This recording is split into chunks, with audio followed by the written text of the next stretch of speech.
José Genuíno, que está com o seu celular. Eu pedi para ele entrar para o celular, porque com o celular ele fica... Olha só como é que ele vai... Você fica até mais bronzeado, corado, Genuíno, com o celular. Dá para ver só a cor original. Muito bem, Conde. Olha, Conde, eu acho que a tendência do bolsonarismo se mobilizar pelo Brasil afora mostra que nós temos que derrotá-lo politicamente. Nós temos que derrotá-lo no debate, nós temos que derrotá-lo nas ruas, nós temos que derrotá-lo no enfrentamento político.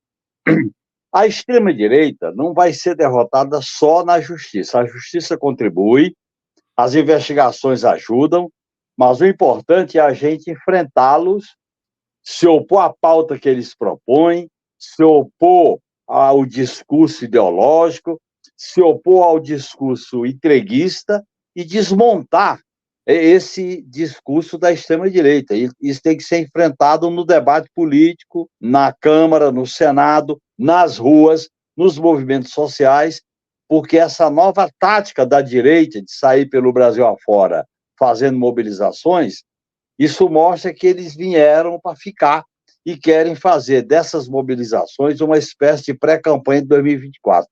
E nós temos que enfrentá-lo no campo da política. É isso que eu acho. Não, isso é um fato normal. A extrema-direita está agindo dessa maneira, é da natureza dela. Ela propaga o caos, propaga a violência, propaga os valores do extremismo em todos os sentidos. Nós temos que enfrentá-la. Esse é que é o debate, porque na medida em que o centro, o chamado centro político, a velha direita, perde força, a polarização tem que ser entre a esquerda e a direita. E nós devemos comprar essa polarização com um discurso mais eficiente, de denúncia, de argumentos e, principalmente, melhorar a vida do povo, e aí eu acho que esse é o grande dilema do governo agora, para deslocar a parcela da população que está enganada, manipulada com esse discurso negacionista. Olha, o pessoal aqui no bate-papo, né, uma minoria, né, reclama, vocês vão falar de novo de Bolsonaro, do evento e tal. Na verdade, Bolsonaro estava esquecido essa semana e ninguém falou dele, já faz umas 2 semanas que ninguém fala dele. Agora, a gente comenta justamente para virar página, né? Vamos virar a página, claro, lida, né, Genuíno? E aí eu quero te perguntar o seguinte: o que você achou? Não sei se você acompanhou, se você viu algumas falas e tudo mais. Foi um evento bem menor, teve 32 mil pessoas, segundo aquela pesquisa da USP. O governo considerou pequeno o evento e nem respondeu. Olha, não cabe ao governo responder o bolsonarismo quando faz manifestação. Não cabe ao governo responder. Cabe, sim, aos partidos de esquerda avaliar, responder e enfrentar. Porque se o governo responde, dá maior importância ainda a eles, e é isso que eles querem. Eles querem que haja resposta das instituições do país. A resposta do governo é governar bem e melhorar a vida do povo. A resposta da justiça é apurar, punir, prender sem anistia. E a resposta dos partidos de esquerda é fazer o enfrentamento político da pauta negacionista, da pauta do caos, da pauta do entreguismo. Nós não podemos achar que foi uma manifestação insignificante. Colocar 32 mil pessoas na praia de Copacabana é um ato significativo. Em primeiro lugar, isso aí. Nós não podemos ficar menosprezando essa manifestação da direita. Tem base social, eles têm, vamos dizer assim, influência política de vereadores, deputados, senadores. Eles estão tomando a iniciativa e nós temos que enfrentá-lo no campo da política. A extrema-direita só será derrotada no campo da política, não é no campo da justiça. O campo da justiça ajuda, o campo da polícia ajuda, mas nós temos que enfrentar no campo da política. Eu acho que a tendência, Conde, com essas manifestações é diminuir a quantidade. Quando diminui a quantidade, aumenta a radicalidade. Eles a hora vão dar um tiro no peito, a hora vão dar um tiro no próprio pé. Isso que vai acontecer e nós temos que encarar que a realidade política do país coloca a necessidade desse fato novo, que é uma extrema-direita que mobiliza a parcela da população que está enganada ou pensa como eles. Agora, eu ontem passei o dia todo analisando com vários colegas aqui. Aliás, nós fizemos eventos aqui muito interessantes, com muita audiência. E o que fica para a gente é que realmente o evento foi menor, né? Menor. Agora, não está demorando muito. Muita gente perguntou aqui no chat, no bate-papo genuíno ontem, está demorando muito para o Bolsonaro sofrer as consequências finais? Porque, assim, fica parecendo um desperdício de dinheiro público. Ele investigou, tal, tá lá, tem joia, tem tudo, e ele continua ali, pimpão. Conde, nós temos que encarar que a derrota do Bolsonaro, eu repito, será no campo da política. A Aham. justiça tem que fazer o processo, o devido processo legal, o contraditório, a apresentação de provas e o direito de defesa. O tempo da justiça e da investigação é um, o tempo da política é outro. Nós não podemos terceirizar a nossa aspiração de derrotar o Bolsonaro exclusivamente para o terreno da justiça e da polícia. O que acontece? Como a esquerda está governando o país e tem a responsabilidade de dar conta do recado, de melhorar a vida da população, de entregar o que prometeu, nós estamos enfrentando agora essa questão do arcabouço fiscal, que eu discuti isso algumas vezes, mostrando que tinha que enfrentar, porque com o arcabouço fiscal a gente fica limitado. Olha a greve dos professores. Nós devemos comemorar essa greve. Nós devemos dialogar com os professores. É normal que os movimentos populares façam mais greve quando a gente governa. Nós temos que dialogar sobre a crise das universidades, sobre a questão do salário, sobre os professores, os trabalhadores técnicos, profissionais técnicos das universidades. Nós temos que... O nosso campo de atuação é a sociedade mobilizando, se organizando. Essa discussão agora da reforma agrária com o Abril Vermelho, é importante que ela aconteça, é discutir com divergência, é discutir com polêmica. Nós não vamos governar na paz do cemitério, todo mundo calado e o governo governando com o centrão, não. E Aliás, eu isso acho vai que o ser bom para Lula, o governo, né? eu acho que o Lula deu uma indicação correta quando ele disse que na prática ele cobrou das bancadas de esquerda maior intervenção no plenário, maior resposta na Câmara e no Senado, iniciativa ofensiva do debate político. Não dá para ficar discutindo saidinha, não dá para ficar discutindo PEC das drogas, não dá para ficar discutindo quinquênio, que é um privilégio inominável, sem a esquerda polarizar. A esquerda tem que polarizar. Eu digo, negociar sim, polarizar mais ainda, dialogar sim, mas enfrentar. As nossas bancadas de esquerda estão sem fazer enfrentamento, nós temos que fazer enfrentamento político. Não dá para governar nesse momento, nesse mundo, sem definir o que nós queremos, para onde nós caminhamos. É isso que eu acho que não há novidade em relação a isso. Eu acho que a extrema-direita, qual é o caminho dela? É jogar no quanto pior, melhor. É jogar no caos, é jogar contra as instituições, é especular com parcela da população, da classe média, que é anti-PT, é anti-esquerda, é anti-Lula, e com uma parcela minoritária da população que está no desespero, que está esperando mais do governo. Eu acho que é uma situação de governar enfrentando, governar polarizando. E as bancadas de esquerda têm que sair do comodismo. Nós temos que começar a fazer muitas plenárias, reuniões. Eu, por exemplo, que não estou representando o PT, eu estou participando de muitas plenárias pelo Brasil afora e estou sendo muito rico. Por exemplo, ontem eu participei naquele espaço do movimento popular, ali do antigo centro vergueiro de apoio à luta dos trabalhadores, a Escola Paulo Freire, um debate chamado Esquerda Livre, que é um debate com as mulheres, e principalmente com as mulheres que desenvolvem autonomia, né?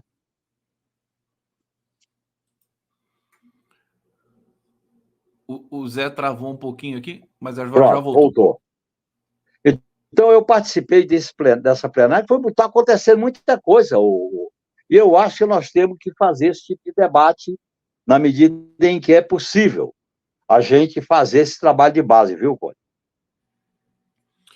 Vamos seguir aqui. Eu vou trazer comentários aqui do nosso público para a gente começar o nosso debate. Vanusa Gomes está aqui colaborando conosco. Muito obrigado, querida Vanusa. Lilian Oliveira, as asas de Bolsonaro não têm que ser cortadas.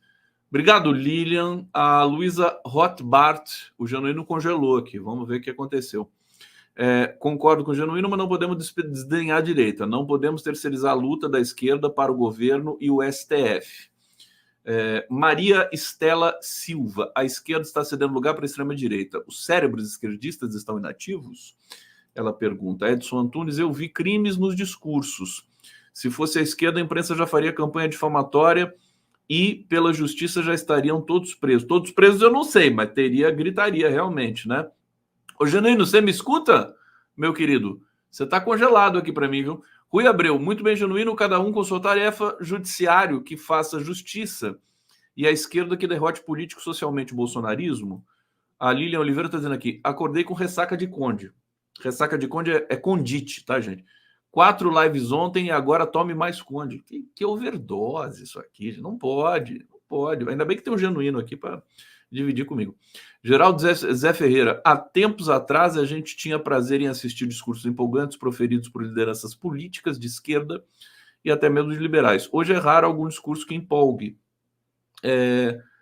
A não ser o Malafaia gritando pelos cotovelos, né? Aquela coisa pavorosa ali, parece que é ameaça, né? Não é discurso, é ameaça, né? Que eles fazem ali, que fizeram em Copacabana. E é sempre uma coisa muito carente, né? Deixa eu só ler o comentário aqui do Douglas e vamos aguardar o Genuíno voltar. Genuíno, bom dia. Quando a esquerda irá enfrentar o bolsonarismo nas ruas e para defender o STF. Quando o Genuíno voltar, eu coloco de novo, querido, para ele ver isso aqui. Agora, não é uma coisa assim... É um espetáculo de carência, né? O tempo todo precisando dizer que existe, dizer que, sabe, que está sendo perseguido, que está nas 4 linhas. Não é, assim, está saturado. Eu acho que nem os bolsonaristas aguentam mais. A verdade é que eu acho que a diminuição do quórum, né, desse evento reflete um pouco a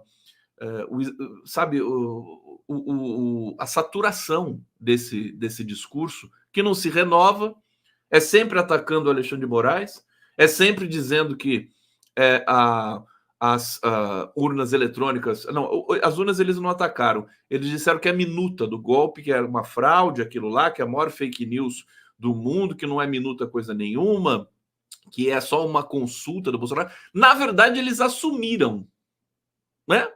Assumiram a minuta. E o Bolsonaro falou isso e o Malafaia falou isso. Está plenamente assumido que tentaram dar o golpe. Só que eles não usam o nome de minuta, que eu acho que faz a diferença. Vamos ver se o Genuíno entra aqui. Ainda a imagem não entrou. Oi. Ô, Genuíno. Estão ligando para você no celular, né? Meu celular entrou em atualização. No plano aí, o celular começa a ser atualizado. Não, mas não dá, pelo menos vamos lá. O notebook está aqui perfeito, então, com a gente. Tá sem som. Eu estou sem som para você, mas eu tô com som aqui. Tem que ver aí o que é. Você não está me escutando? Ele não está me escutando. Você não tem fone de ouvido? Está me ouvindo? Não, eu estou te ouvindo. Então vamos fazer... Você não está me escutando. Gente, só um minutinho que a gente vai arrumar essa questão técnica aqui. Eu não tenho fone de ouvido para mostrar para ele aqui. Eu vou mandar uma mensagem para você. Tem fone? Vê se você consegue ler aqui que eu mandei. Deixa eu colocar na tela, gente. Que daí acho que é melhor. Vamos lá. Tem fone de ouvido. Espera aí que ele vai... Ó, vou colocar na tela aqui. Oi, tá me ouvindo agora? Eu tô te ouvindo, mas não tô te vendo agora. Tô achando que você não tá me ouvindo. Genuíno. O Adriano Diogo tinha sempre uns problemas aqui de conexão. Aí ele fez todo um aparato lá. Eu vou pedir para o Genuíno fazer também. Vou mandar lá um técnico lá para... Né? Vamos lá. Tá ouvindo? E aí? Eu te ouço. Você me ouve? Você também. Vamos lá. Vamos lá. Eu acho que eu vou ter que aumentar o seu som, mas tudo bem, a gente segue nessa aqui. Aumente o som. Olha, Vou pegar o comentário do Douglas para você. Quando a esquerda irá enfrentar o bolsonarismo nas ruas e parar de depender do STF? Para você, Genuíno. Olha, eu acho que a gente tem que fazer isso agora, já. Se articular, fazer plenárias, fazer reuniões, fazer articulações, começar a preparar manifestações e fazer o enfrentamento nas instituições e na rua. Fazer o discurso de polarização, de denúncia, de enfrentamento, é agora. Não adianta a gente programar. Não adianta programar um ato, programar um dia, não. É permanente, a partir de agora, fazer esse enfrentamento.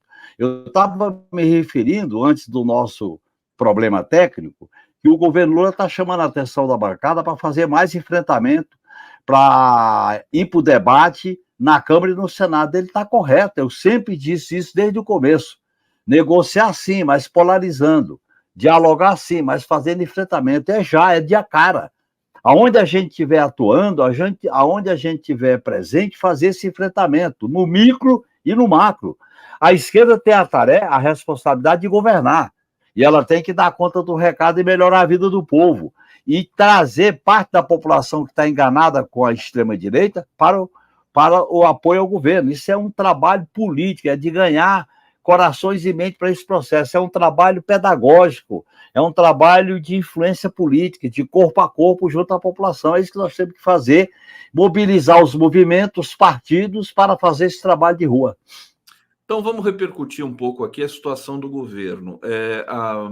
Alguns comentaristas, analistas, estão dizendo que talvez seja o momento mais delicado entre governo e Congresso. Nós vimos hostilidades por parte do Arthur Lira, nós vimos respostas por parte do Padilha e do próprio Lula. Essa semana, tá me ouvindo, querido? Essa semana... Estou ouvindo bem. O presidente Lula vai se encontrar com Lira e Rodrigo Pacheco. Eu queria uma avaliação tua dessa conversa, quer dizer, da necessidade dessa conversa, e depois eu quero trazer também as pautas, as bombas fiscais que o Congresso está apresentando para o governo. Vai lá, Jana. Primeiro, nós não podemos ficar à mercê da especulação do mercado. Os informadores do mercado, os analistas do mercado fazem uma especulação sobre a possibilidade do juro não continuar caindo, como estava caindo, a possibilidade de uma retomada de alguns índices inflacionários, porque os especuladores da grande mídia querem fazer uma espécie de disputa política para colocar o governo numa situação de defensiva. Eu acho que a situação não é tão perigosa como eles estão pintando, não é bom. Eu acho que o Lira está num ano difícil para ele, que é a sucessão da presidência da Câmara. O Pacheco também, porque vai ter uma sucessão no Senado e ele vai se preparar para disputar o governo de Minas. É claro que eles estão usando as armas da sua visão política, da sua compreensão política, que é estabelecer a ideia de constranger o governo, pautas bomba, pauta dos costumes. Eu acho que o governo não pode ficar apavorado. Eu acho que o governo tem que fazer política. Primeiro, o Lula tem que conversar com essas autoridades enquanto chefe de poder. Segundo, as bancadas mais fiéis ao governo têm que fazer o enfrentamento, têm que fazer a polarização. Não pode deixar passar essas pautas bombas sem denunciar, sem chamar atenção. Não é a mídia que vai chamar a atenção das pautas bombas. E a nossa liderança? E os nossos deputados e senadores têm que fazer esse enfrentamento, juntamente com a articulação política do governo. É isso que nós temos que fazer. Eu acho que o governo Lula, nós estamos no ano político, eu acho que o governo tem que se rearrumar no sentido de priorizar algumas pautas importantes, priorizar alguns temas importantes. A própria negociação da greve é um tema importante, o tema da reforma agrária é importante, a questão do déficit é importante porque isso viabiliza os investimentos em saúde e educação. É isso. Nós temos que entender que para governar, nós temos que fazer tensionamento com esse modelo econômico, Conde. Então, o modelo neoliberal está sendo defendido pela mídia corporativa aberta. É disso que se trata. Eu vou fazer o papel aqui, né, de jornalista e questionar digamos, a performance da base do governo. Será que a base não está, assim, tímida, por assim dizer, em função de não ter rua? Hein, Genuíno? Você não acha que tem a ver com isso? Olha, para ter rua, nós temos que saber o que propor. Nós temos que saber como refletir as reivindicações da população. A base do governo está meio na defensiva, considerando a base ampla. Eu estou defendendo aqui, e ela não vai muito longe, não, a base ampla. Eu estou defendendo que dentro dessa base ampla, o governo se articule com o polo à esquerda. O polo do PT, do PCdoB, do PSOL, parte do PSB, parte do PDT, Rede, PV. Eu sempre defendi que é necessário construir um núcleo à esquerda dentro dessa frente ampla. Não adianta esperar na frente ampla. A frente ampla é isso aí, meu. É esse pântano, essa coisa diluída, essa coisa frouxa. O que nós temos que ter é um time mais aguerrido. São 100 deputados, são 120, mas vamos mobilizá-los para fazer o debate político olhando para a sociedade. A sociedade, Cone, só vai se mexer, só vai se mobilizar se nós fazermos o discurso com ela, para ela, a partir dos seus interesses. É uma maneira nova do Lula governar. O Lula tem um estilo de governo do mandato 1 e 2 que não está no mandato 3, ele tem que fazer uma reciclagem, uma espécie de revisão do seu estilo. É isso que eu estou defendendo. Não é só o prestígio do Lula, tem que ter também a articulação de movimentos e de partidos. Eu estou lembrando daquele ditado conjugal, né? Que se não se aplica à cena política. Eu acho que não, mas eu não resisto fazer aqui a provocação, né? 1 é bom, como é que é? 1 é pouco, 2 é bom, 3 é demais, né? Um mandato é...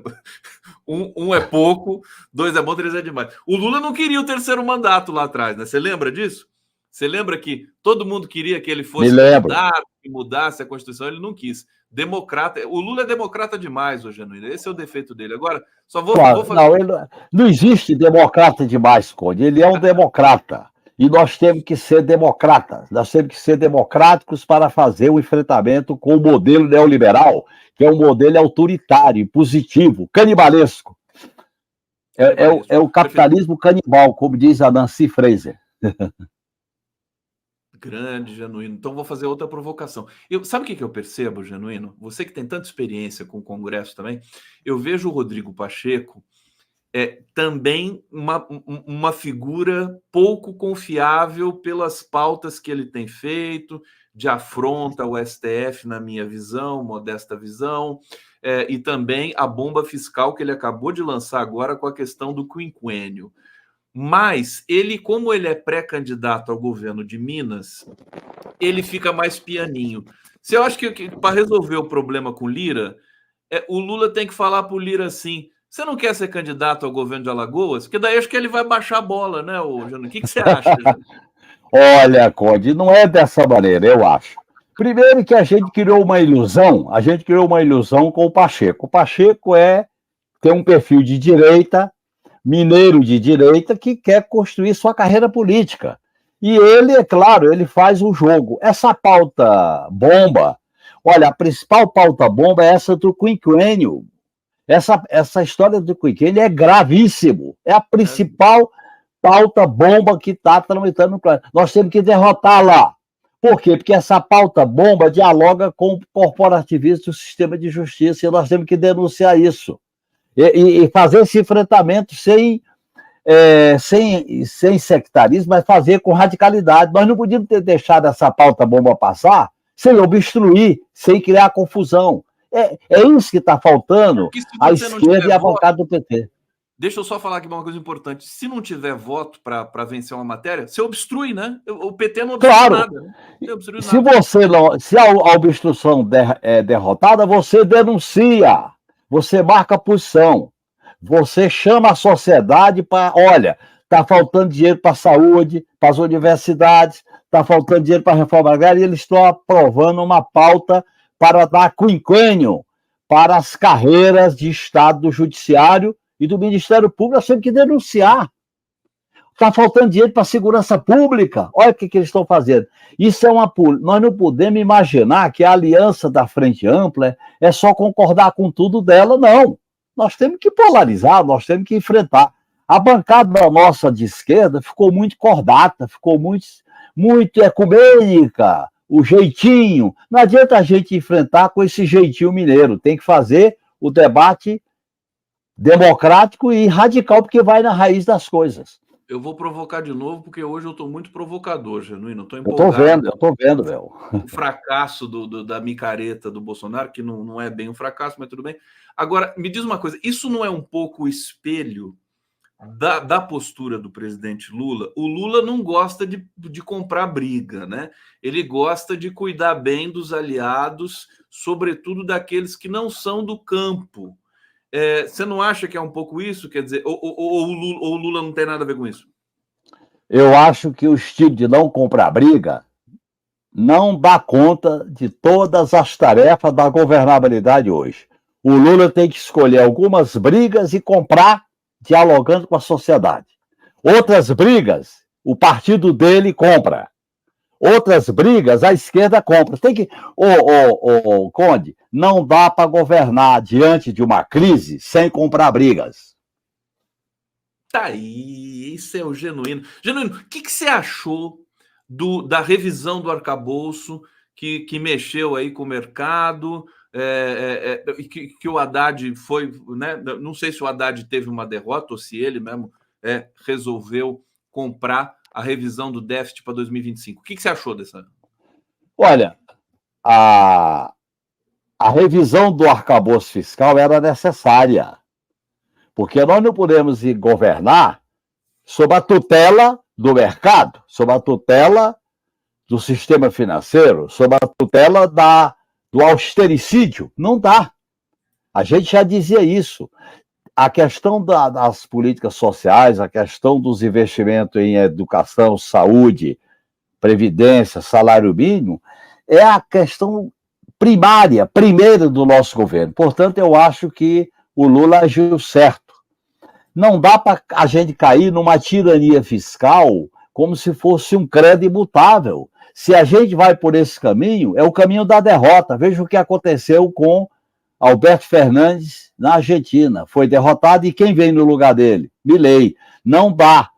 A doutrina neoliberal, esse capitalismo canibalesco, quer salvar juros altos, dívidas, títulos da dívida, especulação financeira. É isso que esses caras querem. A Faria Lima quer lucrar, não se preocupa com o morador de rua, com saúde, com educação. Agora, o nosso governo tem compromisso com a saúde, com a educação, com a vida das pessoas, com a reforma agrária, com a crise das universidades. É isso, moradia. Nós vamos governar, nós temos que dizer, nós vamos governar para melhorar a vida do povo, ponto final. Eu estou me lembrando daquela reunião que o Lula fez com a Faria Lima, em que ele falou dos pobres ali, e estava todo mundo unido naquele momento, porque a ameaça Bolsonaro era ruim até para Faria Lima, né? É que agora Bolsonaro já está ficando um pouco de lado. Você lembra dessa reunião? Foi bonita. Me lembro. Aliás, eu sugeri ao Lula que naquela reunião ele dissesse para Faria Lima, vocês lucraram com o golpe, com o Bolsonaro e com o país. Eu fui perseguido, mataram minha mulher, eu não pude ver meu irmão morto, fui para o enterro humilhante do meu neto, eu já fiz de tudo, sou inocente, eu estou pagando um preço muito alto para salvar o país, e vocês vão pagar que preço? É isso, nós temos que chegar para essa... Nós temos que chegar para essa elite, Conde, nós temos que chegar para essa elite e forçar ela a ceder. Se a classe dominante não fizer concessões, não vai tirar o país da crise. E eles querem usar o charme do governo Lula para deixar as coisas como estão. Nós não podemos aceitar isso. José Genuíno, agora eu quero perguntar um pouco para você da situação do STF, né, e da perseguição, enfim, que o Alexandre de Moraes está sofrendo, né, depois do ataque do Elon Musk, a dissidência que o Luiz Roberto Barroso abriu ali no CNJ por conta da Gabriela Hart. com que olhos você está vendo o STF nesse momento? Seria perigosa uma divisão essa altura do campeonato, né? Olha, Conde, eu não tenho ilusão no sistema de justiça. Não tenho ilusão. O sistema de justiça, ele deu guarida ao lava-jatismo. E o lava-jatismo penetrou dentro dos tribunais superiores. A postura do presidente do Supremo fala por si só. E a quantidade de declarações que foram feitas ao longo do lava-jatismo. Ô, Conde, o lava-jatismo nasceu do mensalão. Vamos deixar isso claro. Portanto, eu não tenho ilusão. O que nós temos que fazer é um debate mais claro sobre o sistema de justiça. E eu acho que a gente estava muito iludido com o sistema de justiça. O Alexandre de Moraes está fazendo um trabalho correto, merece o nosso apoio. Mas nós não podemos transferir o apoio a ele para um apoio incondicional ao sistema de justiça. Veja bem o que está ocorrendo com o próprio presidente do Supremo Tribunal Federal diante daquele relatório consistente, provado, detalhado do Luiz Felipe Salomão. Isso fala por si só. Nós temos... O Brasil, Conde, tem que fazer um debate qualificado, democrático, sobre a crise do sistema de justiça, a crise das Forças Armadas, a crise do sistema eleitoral, para a gente propor reformas institucionais para o país. Se nós não mudarmos essas instituições, o país continua submetido a uma oligarquização política que ajuda o modelo econômico neoliberal. É isso que eu acho. E o presidente do Supremo falou por si só. Eu nem vou comentar o que ele falou, porque ele falou, está mais do que evidente qual é o objetivo de salvar o sistema de justiça. Olha bem, a festa de posse dessas figuras está lá todos os lava-jato, o Janot da vida, essa turma toda. É o time deles, nós não podemos ter ilusão. A esquerda não pode ter ilusão no sistema de justiça. A gente apoia as decisões corretas, a gente valoriza a decisão do Alexandre de Moraes, da Polícia Federal, mas nem 8 nem 80. Tá aí, o Barroso, muitos juristas vieram aqui do Prerrogativas e tudo mais, dizendo que o Barroso falou como advogado da Gabriela Hartz, naquela fala inicial antirritualística dele no CNJ. Genuíno, o que você achou do programa Terra da Gente, do MST, do governo para o MST? Aí nós tivemos, acho que dois assentamentos oficializados pelo governo. Está correto o caminho desse diálogo? É um começo bom, que tem que negociar com o movimento Sem Terra. As propostas do MST para a reforma agrária têm o meu apoio. O governo tem que negociar, tem que dialogar, tem que enfrentar o debate que o MST propõe. Nós temos, primeiro, manter a reforma agrária na pauta. Nesse sentido, a proposta do governo facilita fazer o debate sobre a reforma agrária. Segundo, tem que haver financiamento para a reforma agrária. Terceiro, tem que dialogar com outras instituições que a desapropriação de terras improdutivas para a reforma agrária depende de decisões do próprio sistema de justiça que a gente estava colocando aqui. Quarto, nós temos que acelerar os assentamentos, nós temos que acelerar para viabilizar a reforma agrária, que é uma grande alternativa e o país já conhece os bons resultados da luta do MST. Então, eu apoio a iniciativa do governo, mas apoio também as propostas do MST. Eu acho que tem que sentar na mesa e continuar dialogando. As políticas públicas, Conde, tem que ser fruto de um diálogo, de um debate, mesmo com divergência com os movimentos sociais. Com o MST, com os professores universitários, com os técnicos das universidades, com os estudantes, com o movimento de direitos humanos. Tem que haver negociação. O governo, ele não pode impor, ele lança um programa aberto para dialogar, para negociar com os movimentos sociais. Tá aí o Zé Genuíno aqui no 11 News. Eu quero pedir para vocês darem um like aqui na nossa transmissão, se inscreverem no canal, e vou trazer mais uma provocação aqui para o Genuíno, que eu quero saber o seguinte: aquela votação sobre os direitos dos motoristas de aplicativo foi foi tirado a urgência dessa votação. Eu sei que você acompanhou a construção desse projeto. Agora, muita gente veio dizer depois, acompanhei, entrevistei aqui o Luiz Marinho estava empolgado com esse pacote, com esse plano para os motoristas de aplicativo que não tinham nenhuma garantia, mas muito se comentou que o representante do sindicato né, não pode se chamar de sindicato porque não é uma classe assim organizada na acepção final da palavra, mas não era o representante oficial dos motoristas de aplicativo. Faltou esse diálogo com os motoristas, porque eles não têm essa representação. E aí o plano ficou, aparentemente, eles não gostaram, houve fake news também, e o projeto ficou em suspenso. O que você diria para o governo e para o povo brasileiro com relação a isso? Eu diria que quando o governo iniciar uma negociação, olhar bem com quem está negociando. Iniciar uma negociação com todos na mesa. A negociação, por exemplo, não atendeu os uberizados de duas rodas. Ali há uma questão que devia ter sido melhor negociada e trabalhada, que são eles, tudo bem, eles não são registrados via CLT, mas também não são empreendedores autônomos. Eles são trabalhadores que têm que ter algum tipo de vínculo com as empresas. As empresas não podem deixar de ter qualquer vínculo com eles. Essas empresas, Conde, lucram demais. E eu acho que o governo, ao negociar, deu muita importância para as empresas. Devia ter dado mais importância para as diferentes categorias de trabalhadores uberizados e terceirizados.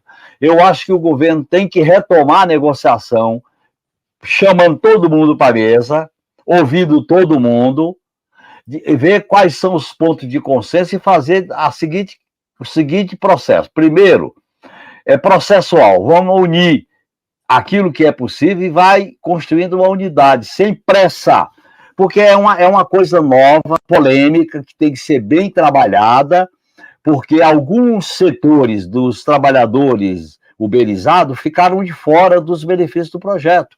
Não é só os taxistas, não é só os motoristas, tem que ver os trabalhadores de duas rodas, tem que ver os trabalhadores precarizados, até os que usam bicicleta. Então, essa nova classe trabalhadora, sem direito, sem nada, não tem direito, não tem nenhum, nós temos que dialogar com eles quais são os direitos básicos que o governo vai defender, deixando claro que o compromisso com o governo é com a classe trabalhadora e não com as empresas que contratam esses trabalhadores, essas trabalhadoras, de maneira selvagem, de maneira até canibalesca.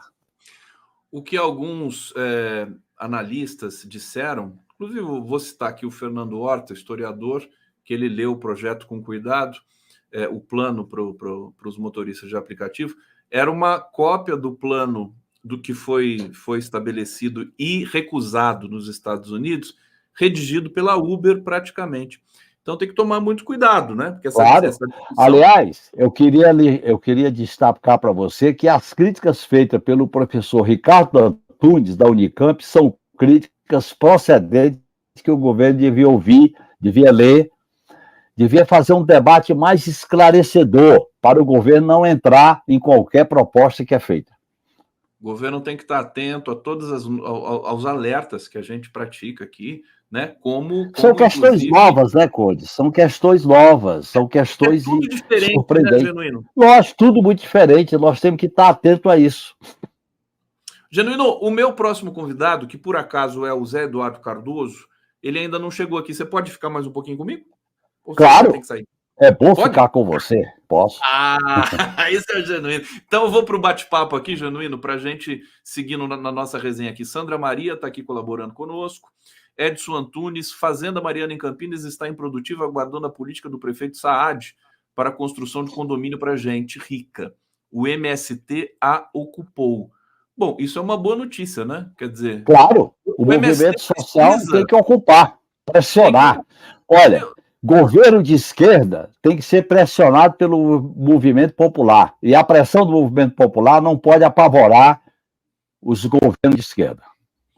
Ô, João, eu fiquei, assim, chocado quando eu li a PEC do quinquênio. Eu vou pedir para você comentar mais um pouco, que é o seguinte, quer dizer, isso é ali foi proposta, foi pautada pelo Rodrigo Pacheco, e nada mais, nada menos do que 42 bilhões, genuíno do céu. Você viu isso? Vi. Quer dizer, como é que 42 bilhões, Conde, para uma categoria que já tem salários altíssimos. O salário inicial de juiz, o salário inicial de procurador, o teto salarial do servidor público tem como base os salários dos ministros do Supremo Tribunal Federal. Um país com as condições do Brasil, um país com a péssima distribuição de renda, um país carente, um país sem investimento em segurança pública, em saúde, educação, com várias áreas precarizadas, esse corporativismo da justiça é demais, é uma falta de cerimônia. Aliás, com muita coisa que acontece hoje no Brasil e no mundo, as pessoas estão perdendo o simancol, estão perdendo a cerimônia e fazem qualquer proposta, não tem limite, porque querem consagrar o anormal. O que é o anormal? Uma categoria altamente privilegiada e uma grande quantidade da população brasileira vivendo à míngua, quando vai para o posto de saúde, quando vai matricular o filho na escola, quando vai procurar um emprego. Eu acho que está na hora da sociedade cobrar do sistema de justiça. Porque, olha bem, o Pacheco, ao patrocinar essa PEC, ele, evidentemente, fez uma negociação com o sistema de justiça. Isso não nasce como cogumelo após a chuva. Isso foi articulado, isso foi mexido. São os velhos privilégios de uma casta de corporativa que sempre existiu no país, e nós temos que fazer esse enfrentamento. Eu acho que essa questão é uma excelente bandeira para o governo enfrentar, para o PT polarizar, para a esquerda dizer de que lado está. Nós não podemos ficar iludidos com esses benefícios. O sistema de justiça se fortalece, a gente faz esses benefícios na PEC do quinquênio, que é um escândalo, porque não é reposição de salário, não é reposição de inflação, é aumento real de salário de 5 em 5 anos. Quer dizer, o país aguenta isso, o país não aguenta. Enquanto isso, professores das federais, funcionários das federais, eu pessoalmente, eu vi a oferta do Lula de 9%, 9,5% nos 2 próximos anos. Eles estão deliberando sobre isso. Talvez essa semana a gente tenha uma retração da greve ou uma continuidade, mas é uma situação dramática, né? Imagina o Haddad vendo 42 bilhões voando por ano por um capricho do Senado. E aí, Genuíno, eu queria que você falasse o seguinte... Por um capricho por um capricho do sistema de justiça que pressiona o Senado e faz acordo com o Pacheco. Nós temos que dar nome aos bois. É sistema de justiça, Ministério Público que pressiona o Pacheco para botar essa PEC na pauta. Parece que o Lula está governando com a faca no pescoço, Genuíno. Eu me lembro dessa metáfora em outros carnavais, mas assim, se ele veta uma matéria deletéria para o país, o Congresso depois vai lá e derruba o veto. Quer dizer, é complicado viver assim, né? Claro. O que ele tem que fazer? Vetar, explicar para a sociedade por que está vetando, e aí tem que fazer o enfrentamento político. As bancadas de esquerda têm que defender o veto, e se eles derrubarem o veto, o governo tem que dizer quem é que tem a responsabilidade de consagrar privilégios inaceitáveis em detrimento de uma vida mais decente para o povo brasileiro. Isso é disputa política, é enfrentamento político. Falta dinheiro para as universidades, falta dinheiro para a reforma agrária, falta dinheiro para a saúde, para a educação, e essa corporação do sistema de justiça faz uma reivindicação para o presidente do Senado. Aproveita o presidente do Senado, que é mais mineiro, é mais jeitoso, e vai ser candidato em 2026 para patrocinar uma PEC que é um escândalo. Essa PEC fere o decoro do Poder Judiciário. É disso que se trata, Conde. Nós temos que fazer um enfrentamento amplo, geral e restrito. Tem que fazer esse debate. Eu acho que está, nesse sentido, não é difícil para a base se mobilizar, porque é um assunto que não tem popularidade, né, Genuíno? A reajuste, se a base se afasta de um debate, por exemplo, como das saidinhas, que tem um discurso, ainda que equivocado, que é popular, a gente pode até entender com muitas restrições. Mas um caso como esse, quer dizer, não tem popularidade. As pessoas não estão celebrando o quinquênio para o judiciário. Não existe isso. Ô, Conte, nós não podemos ir para um debate só se a opinião pública está do nosso lado. Nós temos que aproveitar a causa, se é justa, para esclarecer a opinião pública. Segundo, capitalizar quando a causa é evidente a injustiça dela, como essa do quinquênio. Como nós temos que ir para o debate sobre a emenda constitucional que vai encher os presídios de gente pobre, negra, por causa do porte de pequenas quantidades de droga. Eu assino embaixo a declaração do líder do PT no Senado, porque ele denunciou que essa emenda constitucional das drogas ela é racista, ela é da exclusão social, ela é da penalização da população jovem, pobre e negra. E é disso que se trata. Então, mesmo que a gente perca no debate político, a gente tem que explicar para ganhar depois. A gente acumula, a gente caminha, a gente vai crescendo na influência política. Do jeito que as coisas estão, se acomodar é o pior dos mundos. Tá aí, vamos seguir aqui no 11 News. A Mari Lula Segatti está aqui. Conde, cadê meu beijo? Eu mando um beijo para você. Um beijo para você. O Genuíno vai mandar também. Manda um beijo para Mari Lula Segatti. Um grande beijo, Marilula Segatti. Muito obrigado pelo seu link, por você estar acompanhando o nosso debate aqui. Maravilha ter a companhia de vocês. É um público tão afetuoso, carinhoso. Edson Antunes, o dinheiro público é uma festa. Verbas para juízes. O Genuíno, sempre que eu converso com o Luiz Nassif, jornalista, que eu sei que você tem muito apreço por ele também, ele diz que falta um projeto. Né, esse projeto para o governo Lula para que ele possa organizar melhor o governo e que a falta desse, digamos, eixo temático é uma das razões para ainda você ver desarticulação, né? Um diz uma coisa, outro diz outra coisa e tudo mais. Como é que vocês resolviam isso na época em que você era deputado, estava próximo ali, muito próximo do presidente Lula? Olha, os eixos temáticos devem compor um projeto de futuro. Quando a política perde a ideia de futuro, de mudar o status quo, de mudar a situação, ela fica só administrando curativo nas feridas, com band-aid e com esparadrapo. Não resolve. Você tem que saber qual é o caminho, para onde você leva a disputa política, qual é o objetivo que vai justificar essa ou aquela aliança. E principalmente hoje, principalmente nas condições de hoje, que eu acho que nós não resolvemos bem essa questão no passado, como envolver a sociedade numa governabilidade transformadora. Numa governabilidade que você tensiona, que você estabelece uma pauta de negociação. Essa pauta de negociação não é todo mundo concordar com o governo.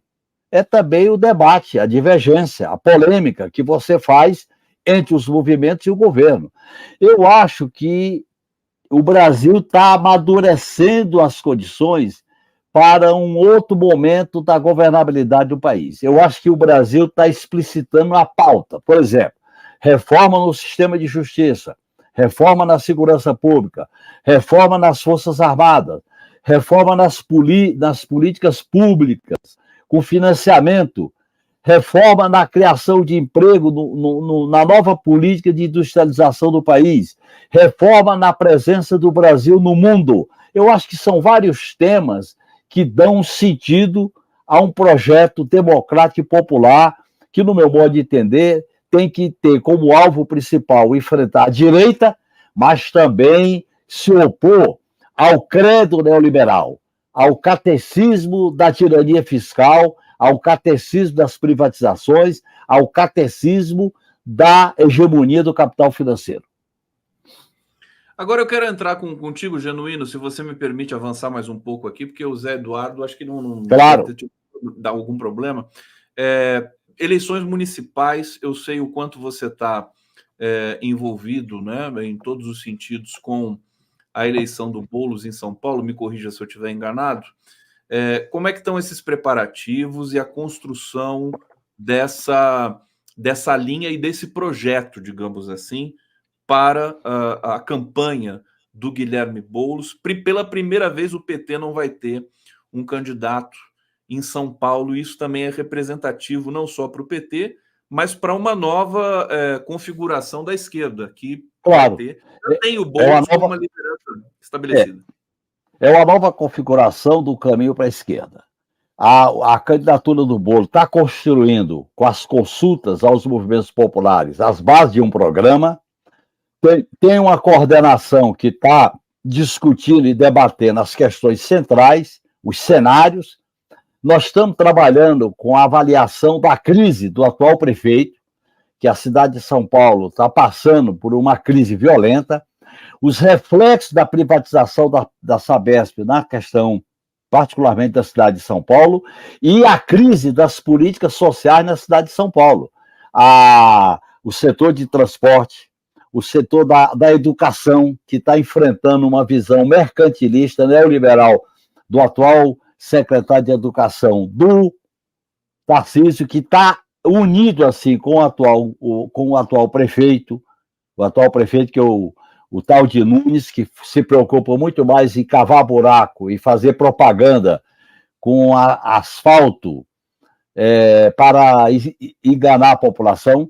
Eu acho que nós vamos fazer um debate altamente qualificado. O Boulos está se preparando bem, ele tem muito conteúdo, tem muita experiência, e nós vamos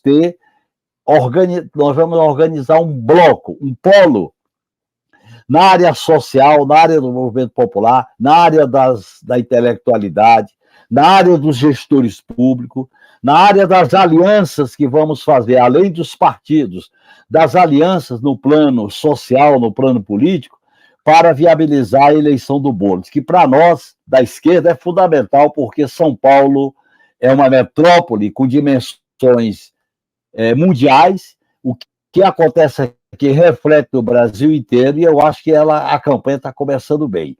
E está havendo muita movimentação, Conde, muita articulação na base, comunidades, roda de conversa, plenárias. Está havendo uma mobilização da base militante, que quando a campanha começar, essa base militante vai fazer a diferença. Não é só a campanha nos meios de comunicação, não é só a campanha nos debates, é também a campanha de ocupar espaço, de fazer a discussão política de baixo para cima, que eu acho que a campanha do Boulos representa isso muito bem. E nisso o Boulos é bom, e ele pode trazer isso de volta, inclusive, para o próprio PT, né, o Genuíno? Ou eu estou enganado? O Boulos Claro, aí eu acho, Conde, que a relação... Eu defendo hoje que a esquerda forme um polo, forme um bloco, forme uma frente mais estratégica, mais permanente. Dentro dessa frente ampla, que é o governo Lula, a gente constitua um núcleo mais definido. Um núcleo que segura, um núcleo que é permanente, um núcleo que não está só olhando para a data da eleição, mas que quer construir um projeto para a cidade de São Paulo. Foi assim que nós fizemos com a Luísa Erundina, foi assim que nós fizemos com a Marta, foi assim que nós fizemos com a Haddad.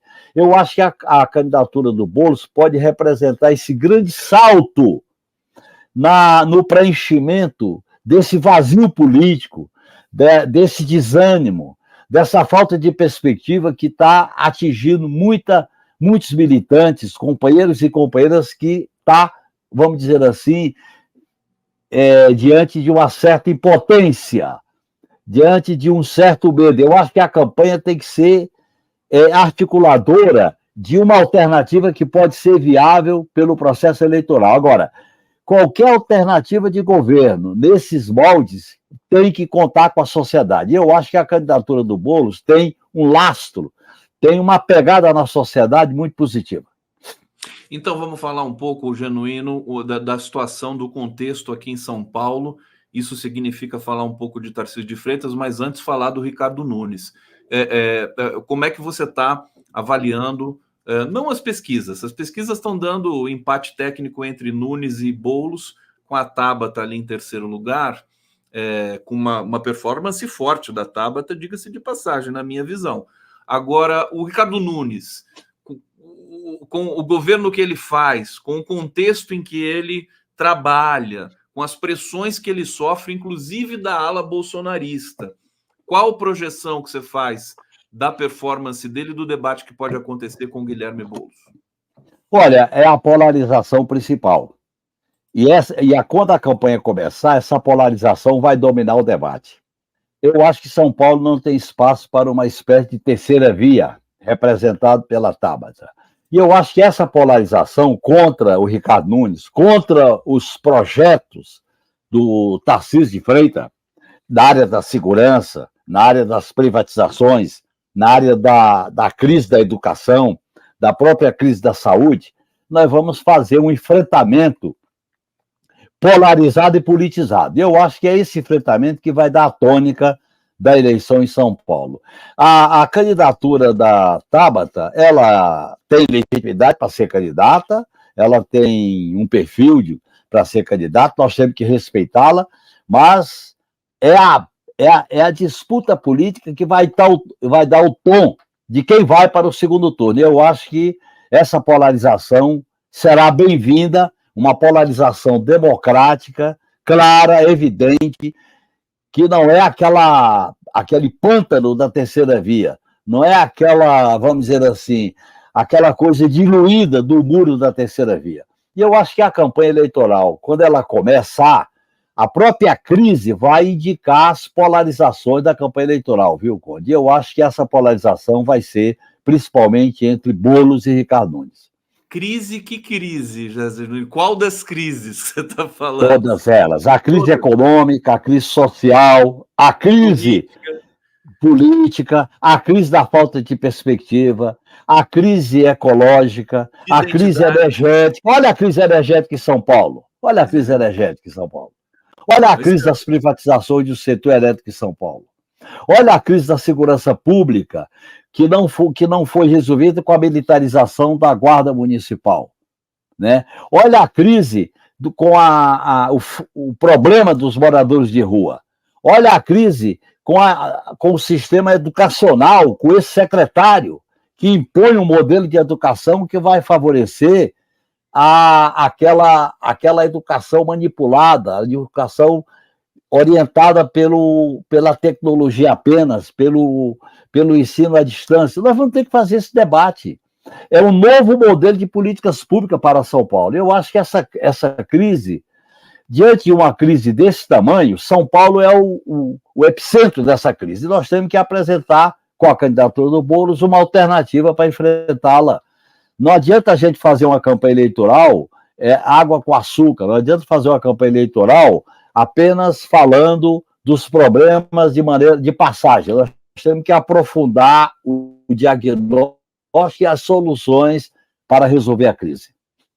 José Genuíno, vamos avançar mais um pouquinho aqui, e eu continuo pedindo vênia e licença para o meu querido, admirado Zé Genuíno, para a gente avançar um pouco mais, e pela expressão dele eu posso fazer isso, né, Genuíno? Mas mais 10 minutos. Eu gosto de debater, eu gosto de dialogar. Viu? Pode ir. Não, é porque às vezes você tem algum compromisso, alguma coisa, então eu tenho que tomar todo cuidado com isso aqui. Então, vamos lá para uma percepção que eu quero dividir contigo, Genuíno, que é o seguinte: o Tarcísio de Freitas, governador de São Paulo, a despeito de todo o drama, né, dele não ser uma figura que morasse em São Paulo, dele ser do Rio de Janeiro, dele ser bolsonarista, me parece que agora o governo dele está se tornando idêntico ao governo Bolsonaro.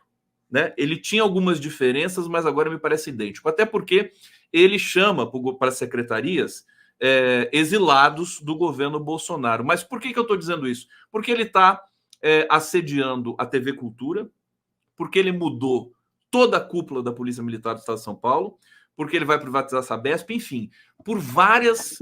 A sucatia da Polícia Civil, a Polícia Civil está sucateada. Exatamente, ele colocou a Polícia Civil contra a Polícia Militar, porque ele está dando autoridade para a Polícia Militar também fazer investigação.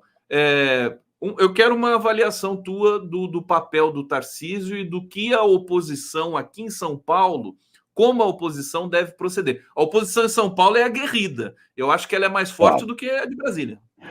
São Paulo sempre teve uma classe dominante extremamente reacionária e conservadora. Sempre teve uma classe média que aderiu a esses projetos autoritários, conservadores. Não é por acaso que a passeata da Família com Deus pela Liberdade em 64, que está fazendo 60 anos, foi aqui em São Paulo, a passeata dos 500 mil.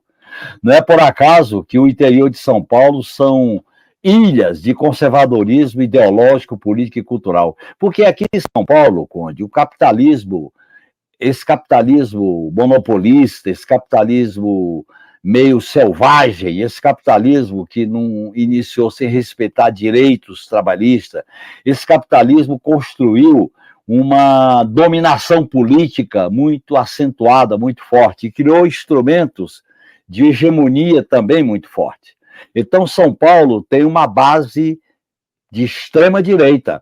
E o Tarcísio, sem pôr nem tirar, ele está assumindo o bolsonarismo sem reparo, porque é o caminho que ele está construindo para a sua, vamos dizer assim, para o seu futuro político, ou para disputar a reeleição ou para disputar a eleição presidencial.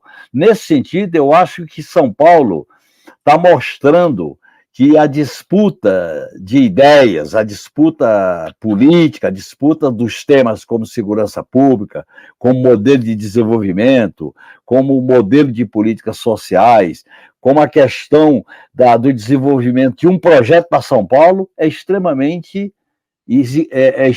urgente. Nós temos que fazer esse discurso, porque São Paulo é um país, aliás, São Paulo é um retrato do Brasil, é um retrato concentrado do Brasil. E eu acho que ele quer viabilizar aqui em São Paulo um modelo bolsonarista de como gerenciar o Estado, como gerenciar as políticas públicas.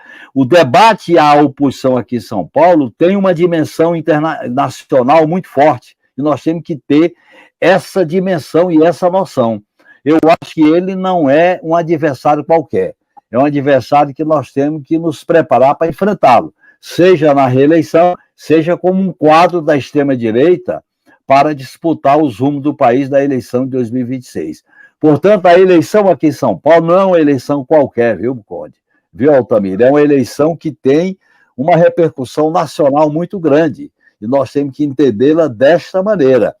Então, uma campanha bem articulada, bem polarizada, com um programa bem elaborado, com as alianças que nós devemos construir, além da aliança PT, PCdoB, PSB, fazer alianças no terreno de forças de centro-esquerda, é uma exigência para enfrentar. Por isso que eu acho que, diante dessa radicalização do enfrentamento com o Tarcísio de Freitas, não haverá muito espaço para uma espécie de terceira via representada pela Tabata.